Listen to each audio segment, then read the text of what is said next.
Assalamualaikum warahmatullahi wabarakatuh. Halo semua, perkenalkan saya Sri Rahayu Andani dengan NIM 190333131. Baiklah, pada video ini saya akan menjelaskan mengenai materi pelajaran fisika tentang menganalisis karakteristik inti atom, radioaktivitas, pemanfaatan, dampak, dan proteksinya bagi kehidupan.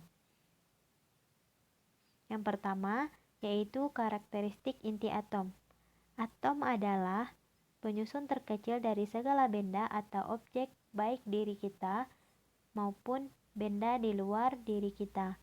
Atom terdiri atas 3 partikel subatom, 2 diantaranya terletak di inti atom. Baiklah, kita lihat inti atom. Inti atom atau nukleon adalah bagian dari penyusun atom yang terletak di tengah atom dan merupakan konsentrasi massa dari keseluruhan atom. Inti atom tersusun atas partikel subatom neutron dan proton, di mana mengakibatkan inti bermuatan positif. Pokok bahasan inti. Dua muatan sejenis yang berdekatan akan mendapat gaya tolak listrik atau gaya elektrostatis. Antara proton dan neutron ada gaya tarik gravitasi, tetapi gaya ini cukup kecil dibanding gaya tolak elektrostatis. Gaya lain yang bekerja disebut dengan gaya ikat inti dan menimbulkan energi ikat inti dengan rumus E delta M ditambah dikali C kuadrat, di mana E adalah energi ikat inti, delta M adalah defek massa, C adalah kecepatan cahaya. Defek massa atau pengurangan massa inti. Sejumlah proton dan neutron yang bermassa M akan mengalami pengurangan massa saat proton dan neutron tersebut membentuk inti. Defek massa inti atom membentuk energi ikat inti dan medan gaya inti. Persamaan defek massa adalah M sama dengan 2 MP ditambah A kurang Z dikali MA dikurang MX, di mana MP adalah massa proton, MA adalah massa neutron, MX adalah massa inti. A dan Z, A merupakan jumlah proton dan neutron, Z merupakan jumlah proton. Selanjutnya yang kedua yaitu radioaktivitas. Pemancaran sinar radioaktivitas. Pada tahun 1909, Ernest Rutherford melakukan percobaan dengan menempatkan radium dalam kotak hitam. Pada percobaan ini diperoleh 3 sinar yang dipancarkan pada radioaktif radium. Ketiga komponen sinar tersebut terpisah melewati daerah magnet B. Ada yang lurus, ada yang bengkok, dibelokkan ke kiri, ada yang dibelokkan ke kanan. Yang lurus dinamakan dengan gamma, yang dibelokkan ke kiri adalah beta, yang dibelokkan ke kanan adalah alfa. Kestabilan inti. Contohnya 2He3 dan 2He4. Atom yang nomornya sama berarti pada intinya memiliki jumlah proton yang sama, sedangkan perbedaan nomor massa menunjukkan bahwa jumlah neutron dalam intinya berbeda. Atom atau nuklida yang memiliki sifat disebut isotop.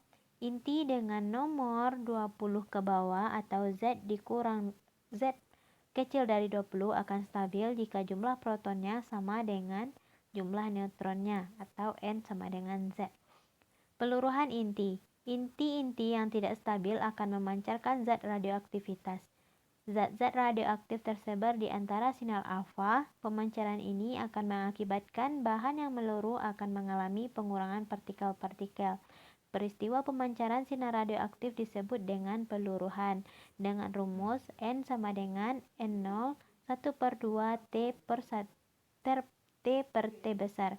N adalah partikel sisa, NO adalah jumlah partikel mula-mula, T adalah waktu meluruh, sedangkan T besar adalah waktu paruh. Reaksi inti. Inti-inti atom dapat memancarkan zat radioaktivitas sehingga akan membentuk inti baru. Selain itu, inti juga dapat pecah menjadi dua inti atau lebih yang hampir sama dan dapat pula bergabung.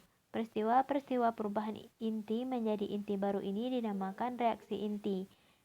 Dalam suatu reaksi inti, berlaku beberapa kekekalan, yaitu hukum kekekalan nomor atom, hukum kekekalan nomor massa, dan kekekalan massa energi. Hukum kekekalan massa dan energi.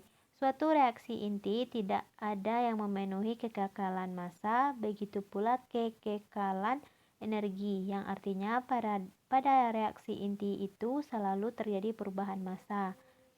Persamaannya yaitu E sama dengan delta M dikali 931,5 mega elektrovolt, di mana E adalah besar energi dan M adalah massa. Yang ketiga, pemanfaatan. Manfaat radioaktif bidang kedokteran yaitu sterilisasi radiasi, terapi tumor atau kanker, penentuan kerapatan tulang dengan bone densitometer. Manfaat radioaktivitas yang kedua di bidang kedokteran, bidang hidrologi mempelajari kecepatan aliran sungai, menyelidiki kebocoran pipa air bawah tanah. Di bidang biologis mempelajari kesetimbangan dinamis, reaksi pengestaran, dan mekanisme reaksi fotosintesis. Di bidang pertanian, pemberantasan hama dengan teknik jantan mandul, pemuliaan tanaman, pembentukan bibit unggul, penyimpanan makanan sehingga tidak dapat bertunas. Bidang industri, pemeriksaan tanpa merusak, mengontrol ketebalan bahan, pengawatan bahan, meningkatkan mutu tekstil, untuk mempelajari pengaruh oli aditif pada mesin selama mesin bekerja. Yang keempat yaitu dampak radioaktivitas. Yang pertama, pusing-pusing, nafsu makan berkurang atau hilang, terjadi diare, badan panas, kanker darah, leukemia, meningkatkan denyut jantung atau nadi, dan lain-lain. Yang kelima, proteksi radioaktivitas dalam kehidupan. Proteksinya yaitu pengendalian bahaya sinar radioaktivitas untuk mencegah terjadinya kecelakaan radioaktivitas dan paparan sinar radioaktivitas yang melebihi dosis yang diperkenankan. Tujuan penelitian ini adalah untuk mengetahui proteksi dan pengendalian bahaya sinar radioaktivitas di atom dan kesesuaiannya dengan norma K3 serta peraturan perundangan yang terkait. Dasar pemikiran ini adalah bahwa pemanfaatan sinar radioaktivitas di bidang industri memiliki faktor bahaya yang sangat besar meskipun potensi bahaya yang ditimbulkan relatif kecil.